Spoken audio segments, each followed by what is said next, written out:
সালে সিলেট স্টেশন রোডে যাত্রা শুরুর পর থেকে আজও আপনাদের সেবার পাশে আছে ঐতিহ্যবাহী লতিফ ট্রাভেলস। স্টেশন রোড ছাড়াও উপশহরের রোজভিউতে লতিফ ট্রাভেলসের দ্বিতীয় শাখা এবং পূর্ব জিন্দাবাজারের আরবি কমপ্লেক্সে আমাদের তৃতীয় শাখা। সৌদি সরকার কর্তৃক পুরস্কারপ্রাপ্ত হজ ও ওমরা এজেন্ট, মধ্যপ্রাচ্য, ইউরোপ, আমেরিকার ভিসা প্রসেসিং ও টিকেটিং সুবিধা এবং ইন্ডিয়া, থাইল্যান্ড ও মালয়েশিয়া ভ্রমণের প্যাকেজ সহ বিশ্ব ভ্রমণের যে কোনো সহায়তায় আপনাদের অপেক্ষায় লতিফ ট্রাভেলস।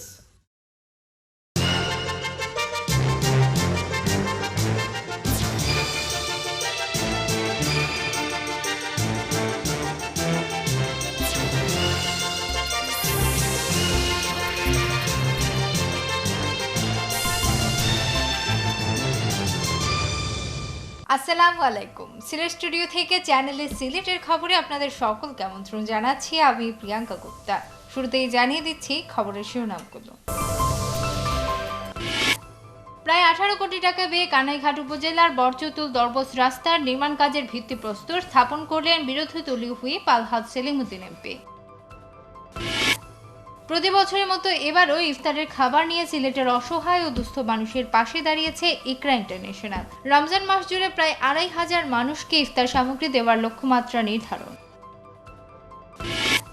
ঈদকে সামনে রেখে সিলেটে জমে উঠতে শুরু করেছে ঈদের কেনাকাটা। প্রতিদিন সন্ধ্যার পর থেকে সিলেট মহানগরীর বিভিন্ন বিপণী বিতানগুলোতে ভিড় করছেন ক্রেতারা। এবং 63 লাখ টাকা ব্যয়ে বিশ্বনাথের বাগিচা বাজার গোদামঘাট সড়ক পাকাকরণ কাজের উদ্বোধন করলেন ইয়াহিয়া চৌধুরী এহিয়া এমপি। শুনছিলেন শিরোনাম, এবারে বিস্তারিত। প্রায় 18 কোটি টাকা ব্যয়ে কানাইঘাট উপজেলার বরচতুল দরবস রাস্তার নির্মাণ কাজের ভিত্তিপ্রস্তর স্থাপন করা হয়েছে।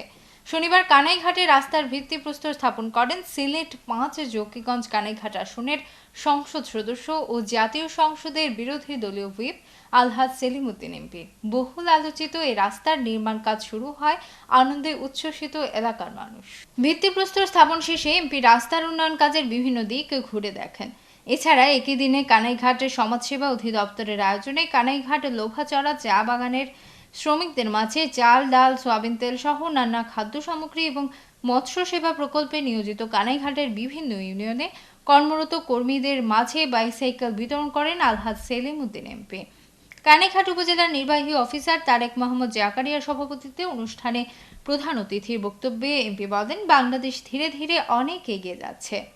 তিনি বলেন, জকিগঞ্জ কানাইঘাট উপজেলাকে শিক্ষা, স্বাস্থ্যসেবা সহ সকল সেক্টরের উন্নয়ন করে বাংলাদেশের একটি মডেল উপজেলা হিসেবে গড়ে তুলতে সবসময় কাজ করছেন তিনি। কানাইঘাট উপজেলার সমাজসেবা অফিসার মোহাম্মদ আলীর পরিচালনায় অনুষ্ঠানে বিশেষ অতিথির বক্তব্য রাখেন কানাইঘাট 6 নং সদর ইউনিয়নের চেয়ারম্যান অধ্যাপক সিরাজুল ইসলাম, 3 নং দিঘিরপাড় ইউনিয়নের চেয়ারম্যান আব্দুল মোমিন, কানাইঘাট উপজেলা জাতীয় পার্টির সভাপতি অ্যাডভোকেট আব্দুর রহিম, সাধারণ সম্পাদক বাবুল আহমদ, সিলেট জেলা জাতীয় পার্টির সিনিয়র সহসভাপতি আব্দুল শহীদ লস্কর বশির, সহসভাপতি খন্দকার বাহার উদ্দিন সহ কানাইঘাট উপজেলার ঊর্ধ্বতন কর্মকর্তারা। সিলেটের customs, excise and VAT commissioner doctor AKM Nuruzzaman বলেছেন, সংশ্লিষ্টরা সবার সম্মিলিত প্রচেষ্টায় মূল্য সংযোজন কর অর্থাৎ ভ্যাটের আওতা বাড়াতে হবে। ভ্যাট আইন সম্পর্কে সৃষ্টি করতে হবে সচেতনতা। সকলকে জানাতে হবে সরকারের এই আয় রাষ্ট্রের কাজে, মানুষের কল্যাণে ব্যয় হয়। Sylhet metropolitan chamber of commerce and industry SMCCI আয়োজিত এক মতবিনিময় সভায় প্রধান অতিথির বক্তৃতায় তিনি এই কথা বলেন। ডক্টর একেএম নুরুজ্জামান আরও বলেন, বাংলাদেশে ভ্যাট আইন নতুন করে সাজানো হয়েছে, এ সম্পর্কে সবাইকে জানাতে হবে। তিনি একই সাথে ব্যবসায়ীদের সমস্যা সম্পর্কে জানায় এবং এসব সমস্যার সমাধানের উপর গুরুত্ব আরোপ করেন। SMCCIর জ্যেষ্ঠ সহসভাপতি হাসিন আহমদের সভাপতিত্বে মতবিনিময় সভায় বিশেষ অতিথি ছিলেন অতিরিক্ত customs, excise and VAT commissioner Mohammad Rashedul Alam সহ SMCCI এর অন্যান্য সদস্যরা। শহীদ আলী আহমদ স্মৃতি সংসদ সোনার বাংলা ব্লকের উদ্যোগে ইফতার, দোয়া ও আলোচনা সভা অনুষ্ঠিত হয়েছে। শুক্রবার সিলেট নগরের সুবিদ বাজারস্থ একটি কমিউনিটি সেন্টারে দোয়া ও আলোচনা সভা অনুষ্ঠিত হয়। সাবেক যুবলীগ নেতা ও যুক্তরাজ্য আওয়ামী লীগ নেতা আলম হোসেনের সভাপতিত্বে ও মহানগর যুবলীগের আহ্বায়ক সেলিম আহমদ সেলিমের পরিচালনায় প্রধান অতিথি হিসেবে উপস্থিত ছিলেন জাতিসংঘে বাংলাদেশের সাবেক স্থায়ী প্রতিনিধি ডক্টর AK আব্দুল মোমেন। বিশেষ অতিথি ছিলেন সিলেট মহানগর আওয়ামী লীগের সভাপতি ও সাবেক মেয়র বদরুদ্দিন আহমদ কামরান, মহানগর আওয়ামী লীগের সাধারণ সম্পাদক আসাদউদ্দিন আহমদ, সিলেট সদর উপজেলা চেয়ারম্যান আশফাক আহমদ, জেলা আওয়ামী লীগের ভারপ্রাপ্ত সাধারণ সম্পাদক অ্যাডভোকেট নিজামুদ্দিন, মহানগর আওয়ামী লীগের যুগ্ম সাধারণ সম্পাদক বাবু বিজিত চৌধুরী, জেলা আওয়ামী লীগের যুগ্ম সাধারণ সম্পাদক নাসির উদ্দিন খান, মহানগর যুবলীগের আহ্বায়ক আলম খান মুক্তি, মহানগর আওয়ামী লীগের প্রচার ও প্রকাশনা সম্পাদক আব্দুর রহমান জামিল, তথ্য ও গবেষণা সম্পাদক তপন মিত্র, জেলা আওয়ামী লীগের উপদপ্তর সম্পাদক জগল চৌধুরী, মহানগর যুবলীগের সিনিয়র সদস্য সুলতান আলী মনসুর সহ রাজনৈতিক ও বিভিন্ন সামাজিক সংগঠনের নেতৃবৃন্দ উপস্থিত ছিলেন।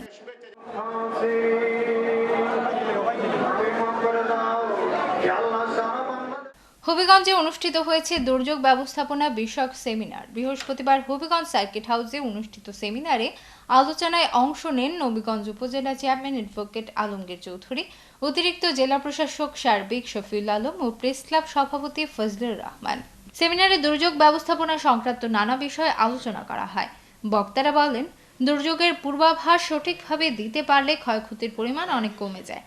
যদি কোনো কারণে দুর্যোগ আসে তাহলে সবাইকে একযোগে কাজ করতে হবে। এক্ষেত্রে সবাইকে যথাযথভাবে দায়িত্ব পালন করার আহ্বান জানানো হয়। পরে সেমিনারে অংশগ্রহণকারীরা বিভিন্ন ধরনের দুর্যোগ নিয়ে গ্রুপ ওয়ার্কের মাধ্যমে বিভিন্ন সমস্যা চিহ্নিত করে তার সমাধানের জন্য গুরুত্বপূর্ণ মতামত উপস্থাপন করেন।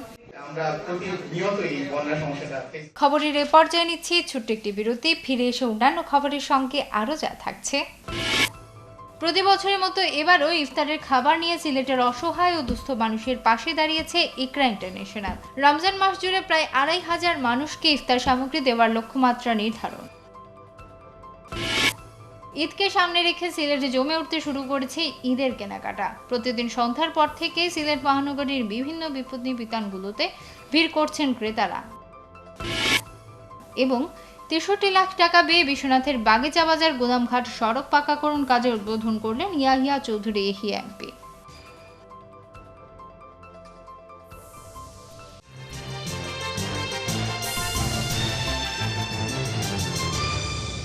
সালে সিলেট স্টেশন রোডে যাত্রা শুরুর পর থেকে আজও আপনাদের সেবার পাশে আছে ঐতিহ্যবাহী লতিফ ট্রাভেলস। স্টেশন রোড ছাড়াও উপশহরের রোজভিউতে লতিফ ট্রাভেলসের দ্বিতীয় শাখা এবং পূর্ব জিন্দাবাজারের আরবি কমপ্লেক্সে আমাদের তৃতীয় শাখা। সৌদি সরকার কর্তৃক পুরস্কারপ্রাপ্ত হজ ও ওমরা এজেন্ট, মধ্যপ্রাচ্য, ইউরোপ, আমেরিকার ভিসা প্রসেসিং ও টিকেটিং সুবিধা এবং ইন্ডিয়া, থাইল্যান্ড ও মালয়েশিয়া ভ্রমণের প্যাকেজ সহ বিশ্ব ভ্রমণের যে কোনো সহায়তায় আপনাদের অপেক্ষায় লতিফ ট্রাভেলস।